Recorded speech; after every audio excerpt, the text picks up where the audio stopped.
इस कन्वर्सेशन के कार्यक्रम में हम बात करने जा रहे हैं एक बहुत महत्वपूर्ण कानून के बारे में।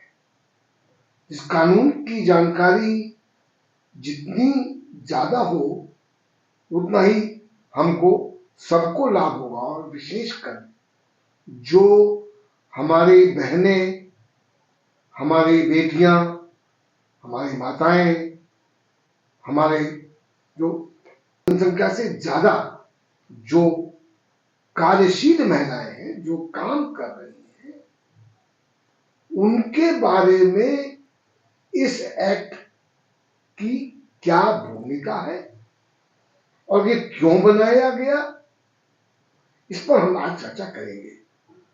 चर्चा के लिए मैंने आज आमंत्रित किया है सीमा जोशी जी को। सीमा जोशी जी एक एडवोकेट है अपने प्रोफेशन से, और इन्होंने एडवोकेसी, जो पॉपुलर कॉज है एडवोकेसी के, उन पर बड़ा काम किया है। ये महिलाओं के, बच्चों के अधिकारों के लिए सजग हैं और उनके लिए लड़ती हैं, कानूनी सलाह देती हैं, अदालतों में पेश होती हैं। इनका बड़ा योगदान है। देखिए, अभी फरवरी 14 को, और मजेदार बात यह है कि वैलेंटाइंस डे था 14 फरवरी को, उनकी एक पुस्तक जो विषय है वो है पॉश एक्ट। अब पॉश एक्ट मतलब sexual harassment of women at work place, prevention and so on so fourth. इस पुस्तक को लॉन्च किया दिल्ली हाई कोर्ट की जस्टिस प्रतिभा एन सिंह ने इस पुस्तक को लॉन्च किया। तब से ये पुस्तक चर्चा में आई और मैंने सोचा कि आप तक इस विषय को सामने लाऊं, उसके विभिन्न पहलुओं पर सीमा जी से बात करके तो प्रकाश पड़े, जिससे कि आपको जानकारी मिले और आप अपने अधिकारों के प्रति जागरूक हो सके। सीमा जी, ये एक्ट जिसको कि पॉश कहते हैं, लंबा सा नाम है उसका, prevention and prohibition and protection. अब इसकी चर्चा कब से शुरू हुई और ये एक्ट क्यों लाया गया, इसकी आवश्यकता क्या थी? देखिए, अगर हम इस एक्ट के फाउंडेशन पे जाते हैं तो इस एक्ट का जो फाउंडेशन है वो था विशाखा गाइडलाइंस, जो ईयर 1997 में आया। अक्सर लोग थोड़ा विशाखा को नाम को लेके कंफ्यूज हो जाते हैं। उन्हें लगता है कि शायद विशाखा वो प्रताड़ित या वो एग्रीव्ड विमेन थी। ऐसा नहीं है। जो एग्रीव्ड विमेन थी वो भवरी देवी जी थी, और विशाखा जो थी एक एनजीओ थी जयपुर की, राजस्थान की, जिन्होंने भवरी देवी जी की लड़ाई लड़ी और उसी को वो सुप्रीम कोर्ट तक लेकर आई, जिस पर कि माननीय सुप्रीम कोर्ट ने 1997 में विशाखा गाइडलाइंस दी, यानी कि एक कार्य क्षेत्र में महिलाओं को सम्मान पूर्वक कार्य करने का अधिकार, जहां पर कि उनके साथ कुछ अगर गलत होता है तो उसका निवारण किस तरह से किया जाए। क्योंकि विशाखा गाइडलाइंस से पहले क्या होता था, अगर इस तरह के मुकदमे या मामले आते थे तो वो तत्कालीन आईपीसी जिसे हम कहते हैं पीनल कोड, उसमें, और अब वो बीएनएस हो गया है, उसमें किए जाते थे। तो अब वो एक तरह से क्रिमिनल हो जाता था, और फिर वो, अब तो मालूम है क्रिमिनल केसेस तो कितने लंबे लंबे समय तक चलते हैं। तो कार्य क्षेत्र के लिए सुप्रीम कोर्ट ने विशाखा गाइडलाइन जारी करी और काफी ऑर्गेनाइजेशन उसको फॉलो भी करने लगी धीरे धीरे, कम ज्यादा उसमें। लेकिन फिर हुआ क्या, दुर्भाग्यपूर्ण बात है कि 2013 हम सब जानते हैं एक निर्भया इंसिडेंट हुआ, दुर्भाग्यपूर्ण था। तो उसके बाद शायद पार्लियामेंट को, सुप्रीम कोर्ट को और कानून के विशेषज्ञों को लगा कि ये एक सही समय है, और क्योंकि 1997 से लेके 2013 तक का जब ये एक्ट आया 9 दिसंबर को, तब तक एक लंबा दौर गुजर चुका था और ये एक्ट, क्योंकि लोगों को विशाखा गाइडलाइन तो पता था, लेकिन विशाखा गाइडलाइन में क्या मेंशन है इसका किसी को नहीं पता, जानकारी नहीं थी। हाँ, इवन कामकाजी महिलाओं को भी नहीं थी, कामकाजी पुरुषों को भी नहीं थी, सिर्फ कुछ बड़ी ऑर्गेनाइजेशन, बड़ी एनजीओ, उनको जानकारी थी। इस एक्ट को जब लाया गया तो उसके पीछे जो पूरा मकसद था, तत्कालीन सरकार या मैं सब भारत सरकार और सुप्रीम कोर्ट और लॉ कमीशन को ये कहना चाहती हूँ कि आइडिया ये था कि जो महिलाएं हैं, जो मैंने कहा ना भंवरी देवी जैसी महिलाएं जो अलग अलग बैकग्राउंड से आती हैं कार्य क्षेत्र में, उनको सुरक्षित महसूस करवाना बहुत जरूरी है। देखिए, जिस प्रकार की हमारी अर्थव्यवस्था है, जिस प्रकार से इस अर्थव्यवस्था में बराबर की भागीदारी महिलाओं और पुरुषों की आवश्यक है, वरना जो हमारी आर्थिक प्रगति है वो अधूरी रहेगी। इसको देखते हुए ये मेरा मानना है, मैंने जो लिंग समानता है जिसका आंदोलन चला उसको मैंने बहुत नजदीक से देखा है, मैंने उसको विकास देखा है, मैंने वो जमाना देखा है जब एक महिला कोई प्रोफेशन में आती थी तो एक बड़ा कीर्तिमान माना जाता था।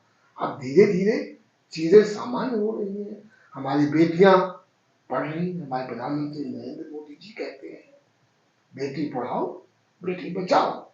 अब उसको देखते हुए हमको जो चिंता होती है और लगता है कि अभी भी कानून तो बन रहे हैं, समाज में जिस प्रकार की जागरूकता होनी चाहिए उसकी कमी है, पर इस एक्ट का बड़ा योगदान है।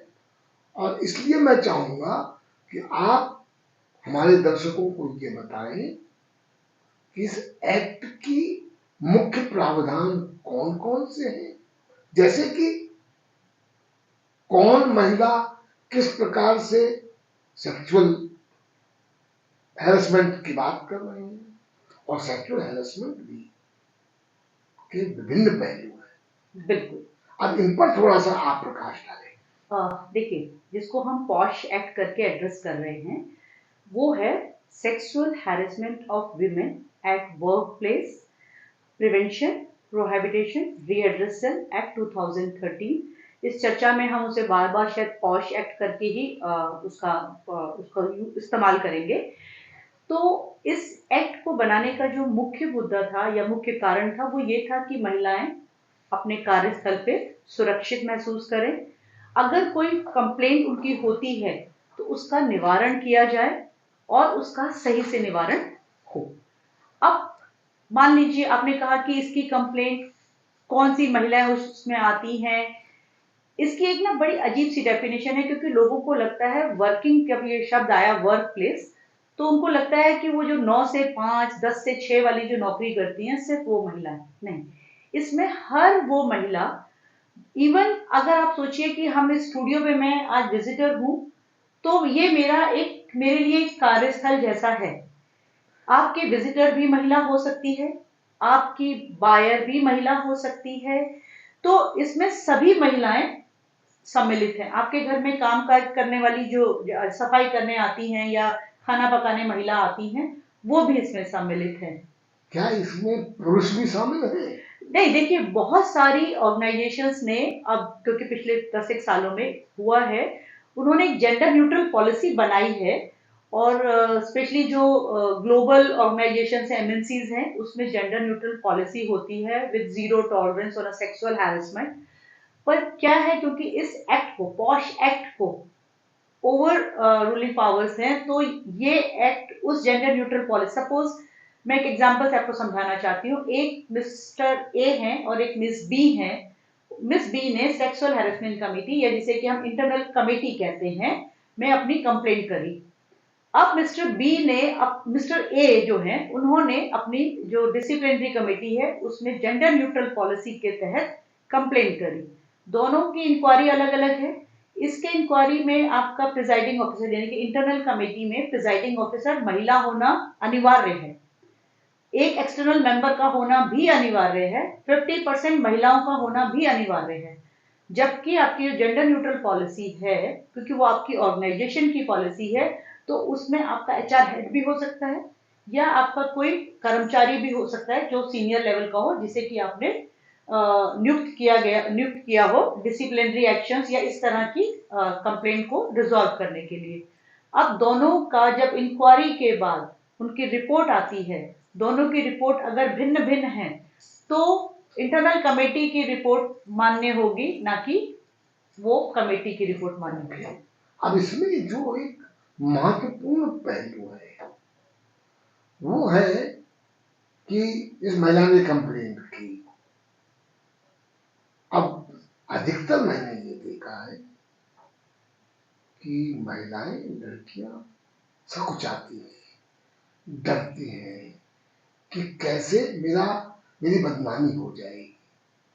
तो जो मैंने समझा है कि बॉम्बे हाई कोर्ट ने कुछ गाइडलाइंस दी थी, उसके बाद में बताया। हाँ, देखिए असल में क्या है, इस एक्ट का जो पर्पस ये था कि हम सब जागरूक हो, हमारी जो एम्प्लॉयर है उनकी भी ये जिम्मेदारी थी कि वो जागरूकता करें, वो ट्रेनिंग प्रोग्राम करें अपने एम्प्लॉयज को, अपने मैनेजमेंट को, मतलब मैनेजमेंट से सीनियर लोग जो हैं उनको इसके बारे में अपडेट करें। आपकी इंटरनल कमेटी इनफैक्ट अभी 12 मई 2023 में एक जजमेंट पास किया था जो सिर्फ कंप्लायंस को लेकर ही था, जिसमें वो उन्होंने कंप्लायंस पे भरपूर जोर दिया और उसी के तहत अभी पिछले महीने यानी कि 11 फरवरी 2025 में ऑनरेबल जस्टिस नागरथ मैडम ने उसी को आगे बढ़ाते हुए मेरी जानकारी के हिसाब से शायद 5 स्टेट और एक यूटी पर नॉन कंप्लायंस के लिए 5,000 रुपीज की पेनल्टी इंपोज करी है कि उस जजमेंट के बाद, यानी कि जस्टिस हिमा कोहली का judgment Aureliano Fernandes versus state of Goa and others के बाद भी